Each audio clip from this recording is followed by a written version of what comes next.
নেংটু ছেলে মনটি রয় রে, মেয়ে হয়ে গেছিস তুই কেন রে?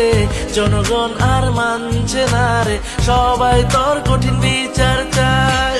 তুই করে ফেলেছিস মহাপাপ, সুপারি গাছে কিভাবে হলো ডাব? আমাকে তুই সত্যি করে বল, গর্ত আছে নাকি আছে সাপ? আমি দেখেছিলাম ছেলে তাকে ভেবেছিলাম, কারণ তার বুক ছিল সমতল। কিন্তু হঠাৎ দুটি বড় পাহাড় গড়ে উঠে, লাগতেছে পুরাই বেবি ডল। কে রে তুই বল, কে রে তুই বল, কে রে তুই বল, তাড়াতাড়ি বল। ছেলে থেকে মেয়ে হইছস তাতে প্রবলেম নাই, খালি গায়ের ছবি কেন সোশ্যাল মিডিয়াতে পাই? ভিডিও করো